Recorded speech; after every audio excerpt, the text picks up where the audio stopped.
Hello and welcome to the third episode of the Apple Guide Talks podcast. I'm your host, Ralph Shepard, joined by my co-host, Eli Piper. Welcome to the podcast. Okay. Join us this week as we discuss Apple's new M1 processor and their three brand new Macs, the MacBook Air, 13-inch MacBook Pro, and the Mac Mini.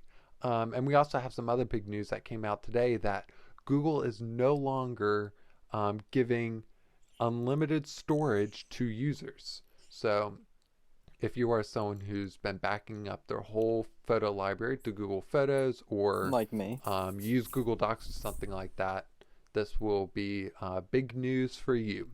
So let's get right into these new Macs, into these brand new M1 processor. Yes. Eli, what's your go-to thought on these so far, of what you've seen so far? Because remember, these are not in anybody's hands yet.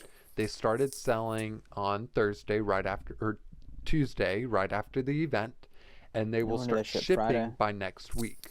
So we really have no idea. But what's your idea, even though we have no idea? I don't know. That's a tough one. I think it's exciting. I think hopefully Apple's learned from companies like Microsoft who tried to do ARM-based processors in the past and failed at it. Well, I think their problem was they know what they're doing. Invest enough resources into it. So yeah, I think they saw it as a side project. Apple has a knack for taking things that other companies have tried and failed at and doing it better. Mm-hmm. And I think this is one of those times where we're going to see Apple.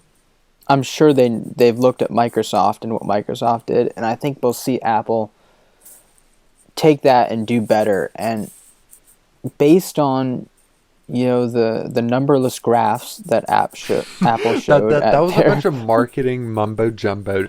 These graphs, comparisons of 2 times faster, it was 6 two times lines. faster, meant nothing. There was absolutely It was nothing. 2 lines on a black slide. One was higher than the other. There were no numbers there. That could have been 2%. It could have been 100%. It could have been 300% faster. We are completely going into this new processor blindly. We're blind. The one thing is for certain, apps built for the ARM processor will run amazingly. Mm-hmm. The question is apps not built for the ARM processors. And Apple has what they call Rosetta 2, which is going to take apps not built for ARM and translate them over to ARM. And they're claiming that they'll run better on Rosetta than they would. Yeah, it's a huge claim than it would on an Intel-based Mac.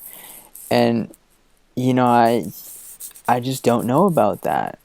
I really don't know, and I think you're going to see the performance gains in apps built for. So once companies start building apps for ARM, I think it's going to be great.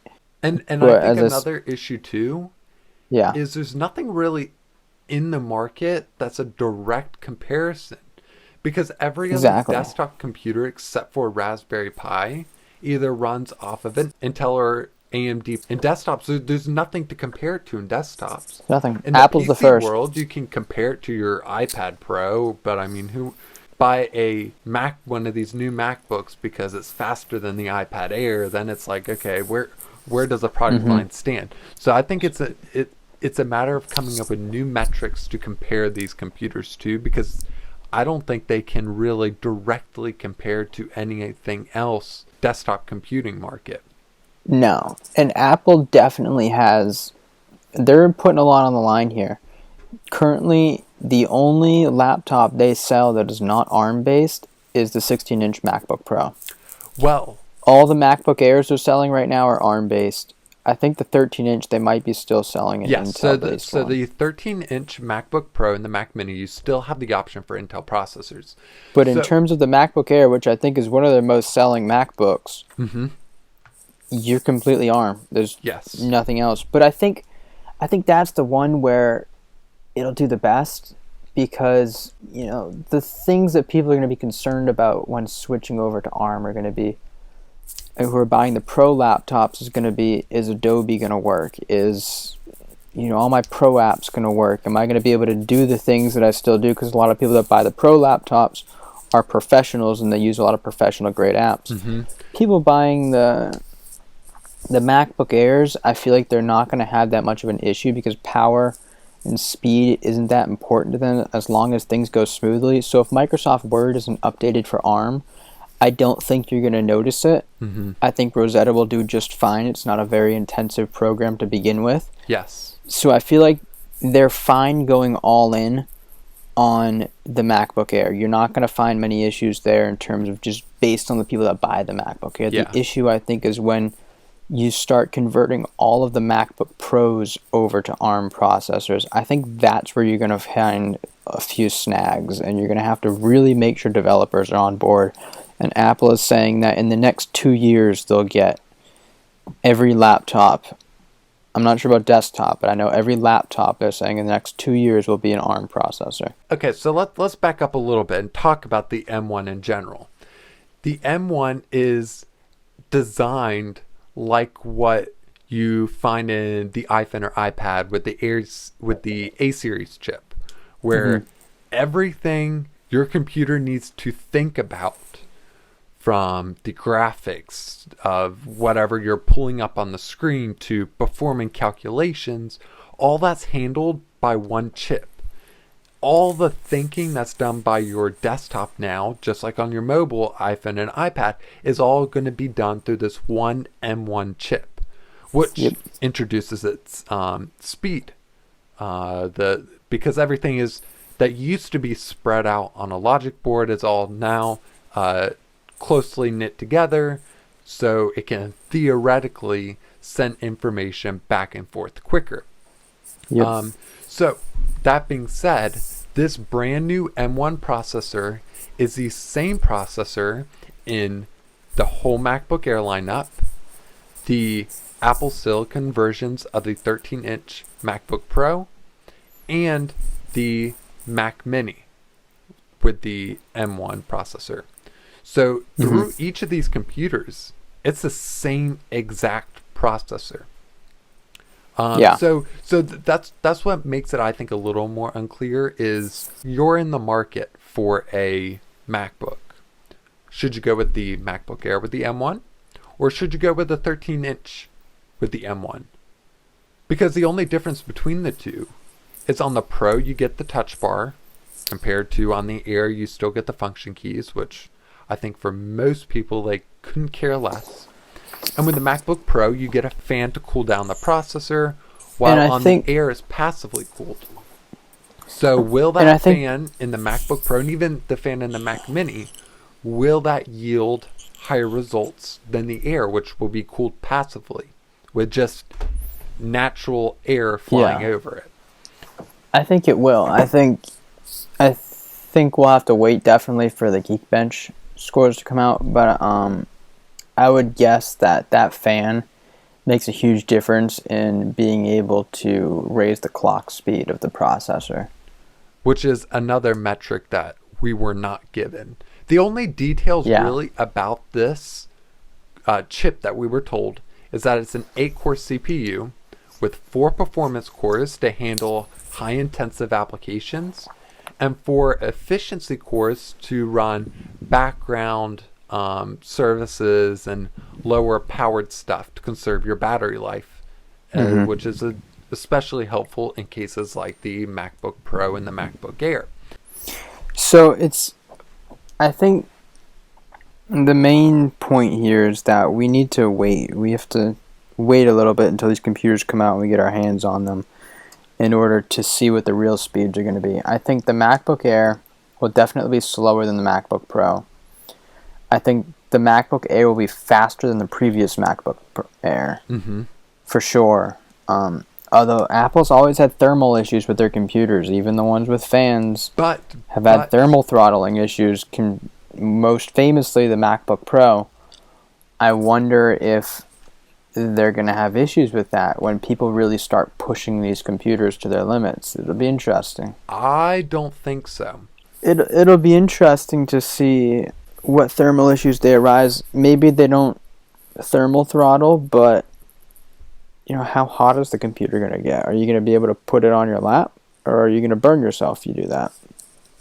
Current computers right now get really hot. Granted, they have different chips in them than these ones are going to have. So I think that's going to be interesting to see what happens with the MacBook Air. I think that's been one of Intel's shortfalls, because that's one thing Apple's really wanted to do, is make cooler processors, ones that don't, as soon as you go to, I don't know, open Safari, your fans have to turn on because your CPU has gone into 100%. Yep. And it's 100 degrees. I think that's one of the big reasons that they wanted to switch, so they can make something that was more energy efficient. So AMD's Ryzen runs at 49 watts, and Intel runs at about 21 or higher watts. Compared to Apple's is only operating at 5 watts. So it's definitely not taking in as much power, but still giving you higher performance. You put 1 and 2 together, will decrease the heat output. The jury's still out on that one. Yeah, for sure. The jury's still out on that one, on what that really means. So in terms of performance, we can of course speculate, and we could say, hey, Apple claimed it's this much faster than the top PC in the market. But at the end of the day, what is the top PC at the market? What is the top selling PC in the market? I mean, that they were very open-ended comparisons, and I don't think until we get them on hand we'll really know. But so diving into these computers, all 3 of these M1 Macs will be upgradable to up to 16 gigs of memory, in which the Mac Mini, the memory cannot be updated, so you can't change the memory yourself. It is built into the M1 processor, unlike before. Now on the MacBook Pro and the MacBook Air, you haven't been able to upgrade that in, I don't know, 4 years maybe, 4 or more years. So that's nothing new there. But with the Mac Mini, it is. But what the nice thing about this is instead of having a different memory for the processor and different memory for the graphics, those 16 gigs, is my understanding that those 16 gigs of memory can be shared between the processor and the graphics and everything else that M1 has to deal with. So, well, I think the fact that the memory will be integrated, I think that will be super helpful in performance. And then, of course, you can upgrade them to 2 terabytes of storage. They're allegedly faster SSDs than before, so definitely past the age of a spinning hard disk drive. But each of them do only start at 128 gigs. So you will most definitely want to upgrade that to at least 512 if this is going to be a daily PC.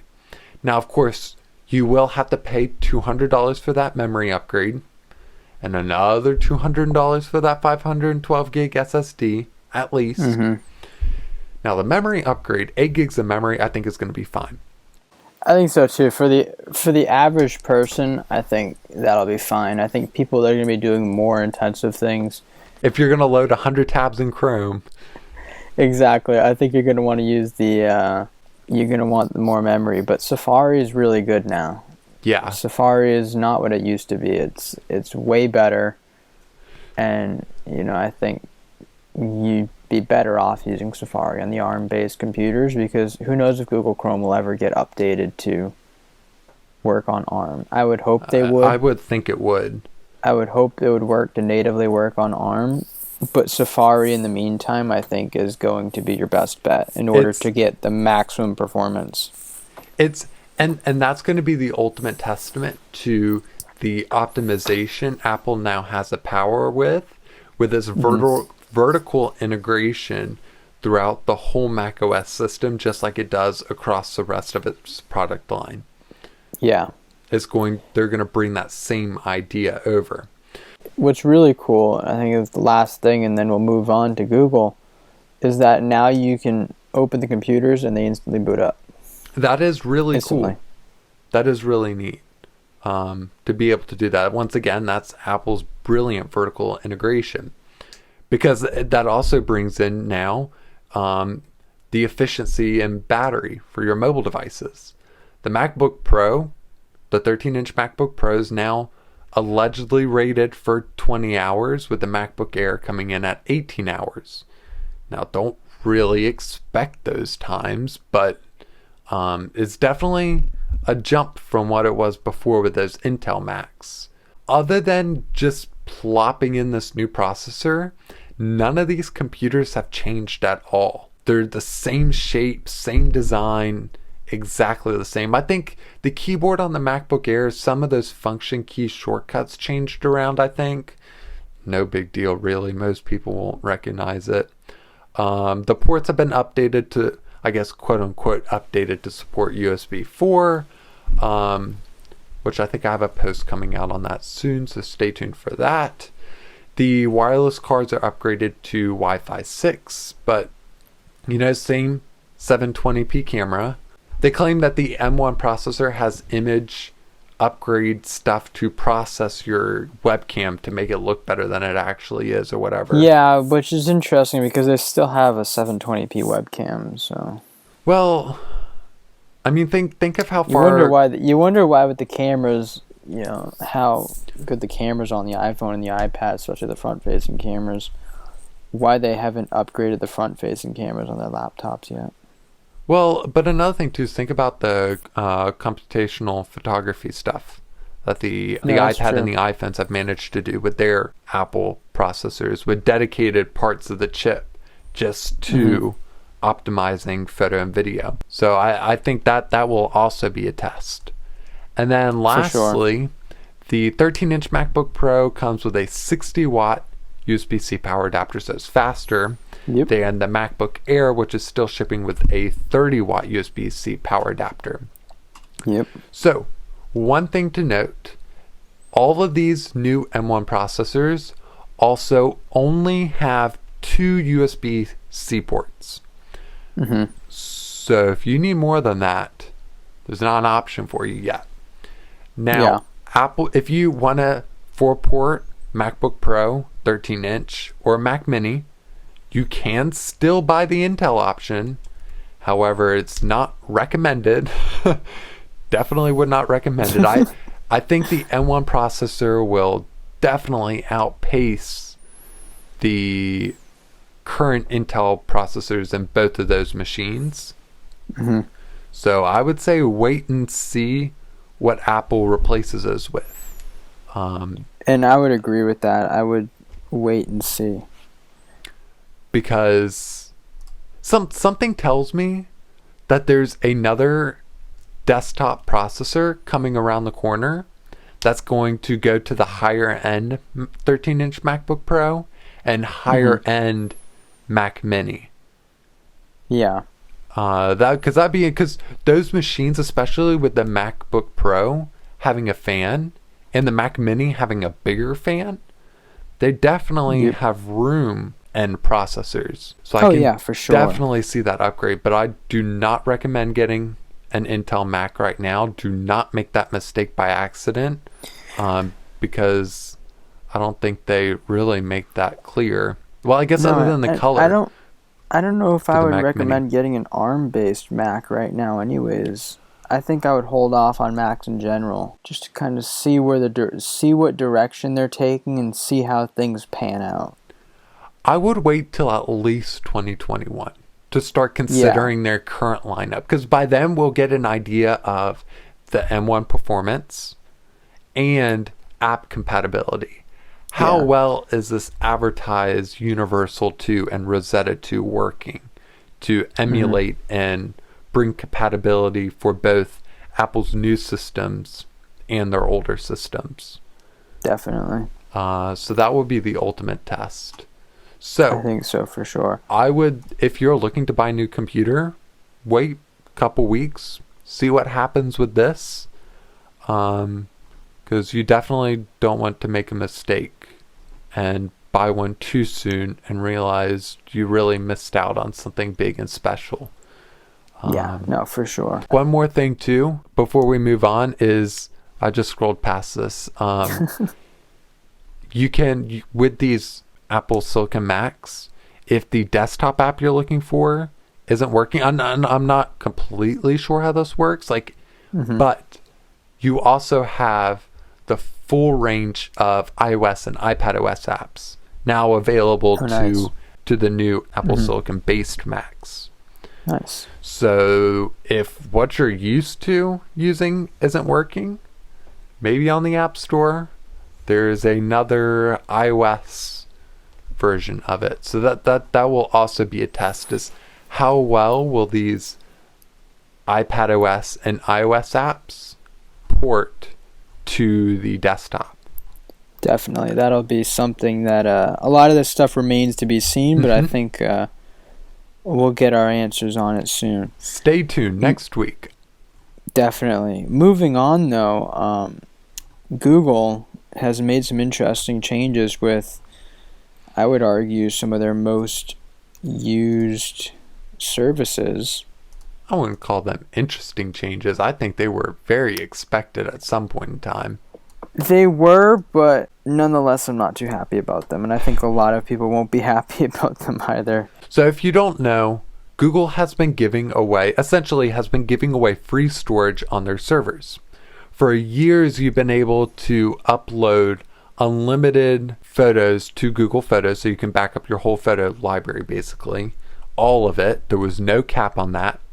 And if you were a Google Docs user, like Google Docs, Google Sheets, Google Slides, and other Google Docs applications like that, those services did not count towards your free 15 gig data allowance given to you by Google. Now, that's all going to change. Yeah, so now photos are going to count towards the 15 gig allowance, along with Google Docs and Google Sheets and Google PowerPoints. So you have to share the 15 gigs with all of your Google services now. There's no longer, some services are unlimited and some aren't. It's now across the board. Any Google service you use where you're saving data on Google servers will count towards that 15 gig data allowance. And you can, of course, buy more storage, naturally. There is a caveat, though. So you have until June 1st, 2021 to upload your whole photos library to Google Photos. So after June 1st, so anything uploaded before June 1st, 2021 to Google Photos will not count towards the 15 gigs. After that, so everything uploaded after June 1st will count towards the 15 gigs. So if you already have photos uploaded, you don't have to worry about Google deleting them or having to try to find somewhere else to put them. Those photos, for now, are safe. It's whenever you want to upload any more photos, you'll have to look into buying more storage, which will get pretty expensive. I think Google storage is pretty reasonably priced. So it's $2 a month for 100 gigs. 100 gigs, I think, is a good amount of storage. Now, let's see, because Google Photos is what I use for my photos. So it'll be interesting to see how that plays into effect. But right now, 100 gigs is enough for me. I had used up my Drive storage. I store a lot of videos in Drive, especially if I'm working on any film projects. And that was, it quickly blew through my initial storage. And I was like, all right, I could create another Google account for free, or I could pay $2 a month. Not have to worry about that. And just get 100 gigs. And right now, I haven't reached my limit. And when I do reach my limit, I'll probably pay for 500 gigs.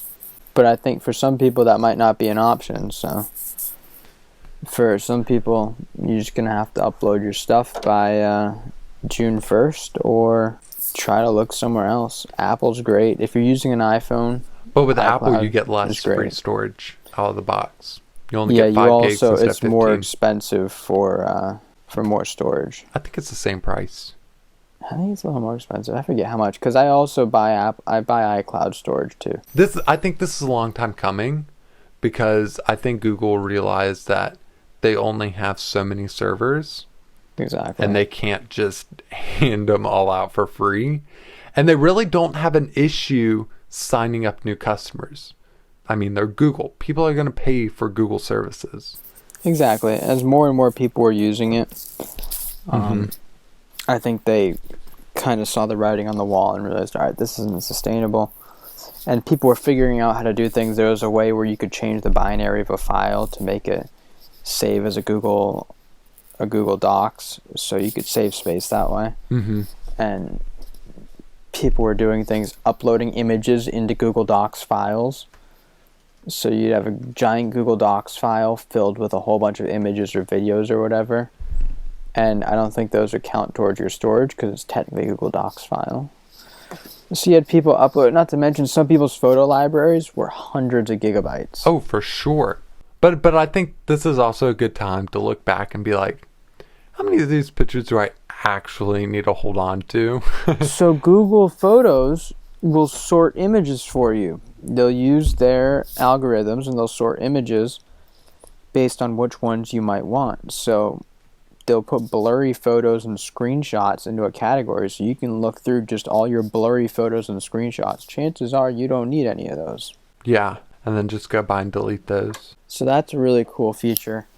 But that's pretty much it, I think, on Google. This was a long time coming. You have until June 1st, 2021 in order to either find a new service or upload as many pictures as you can before they start counting it towards your 15 gigabyte limit. Google's just really cracking down on their storage because in addition to all of that, of losing your unlimited photo storage and Google Docs storage, they're also introducing new policies towards accounts that are inactive or over the storage limit.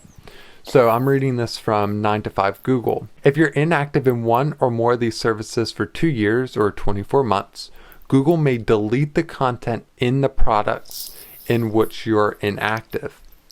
Similarly, if you're over your storage limit for 2 years, Google may delete your content across Gmail, Drive, and Photos. Yeah, so I think that doesn't surprise me. A lot of places, a lot of websites where you create accounts have policies where after a certain amount of years, certain amount of time, your data is purged, and that's certainly no surprise there. I'm sure there's a lot of Gmail accounts people have created that they don't use that get deleted. I'm sure, people create something because for whatever, whether it's a project they're working on or whatever, they just create a Google account and they use it once and they never use it again. You forget the password. And then it's lost to history. Exactly. My guess is if you haven't logged in the last 2 years, chances are you're not going to log in ever again. I don't think that's a big issue for people there. No. Oh, and they have a inactive account manager tool. I'm reading this from Google Account Help. Inactive Account Manager is a way for users to share parts of their account data or notify someone if they've been inactive for a certain period of time. So if you know you're going to be away from your Google account for a while, you may want to enable this just so you can get a notification that things are going to start getting deleted. Yeah, I think that's definitely a good thing for people to enable. But again, I think if you haven't accessed your Google account in 2 years, you're probably not going to miss it if you even remember it exists. Yeah.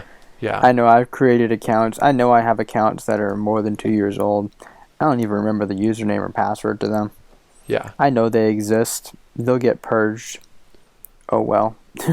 Moral of the story, no matter which online cloud storage option you choose, you're going to have to start paying for storage to host your files, unless you think you can stick within the free data limit allotted to you, which, I mean, if you're an Apple user, 5 gigs is most likely not enough to do anything. And sign into your account every once in a while.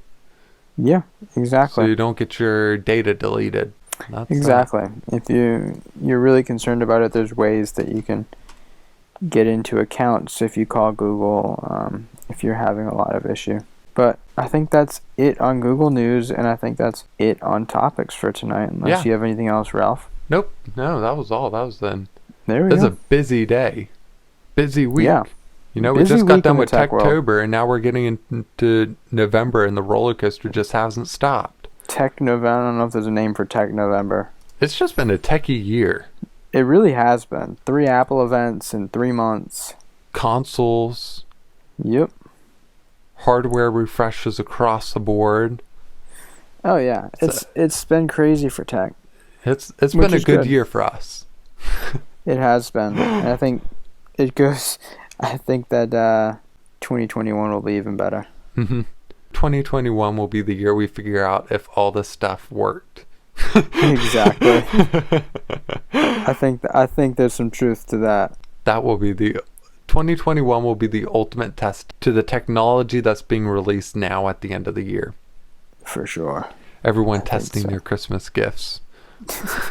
That's what 2021 is going to be about. Anyways, That's our show for today. Stick to appleguideweb.com for more content like this. I will shortly, as soon as those Macs start shipping, I will be compiling a playlist of different YouTubers' reviews of those Macs. So if you're interested in one of those, be on the lookout for that. And you can follow at Apple Guide Web on Twitter, Facebook, and Instagram for the latest updates. And you'll also get an update there whenever that post comes out. And lastly, subscribe to Apple Guide Web on YouTube and subscribe to our podcast, Apple Guide Podcast, anywhere you listen to podcasts. Is there anything else I need to give a shout out? That's it. Oh, and we're also on Patreon.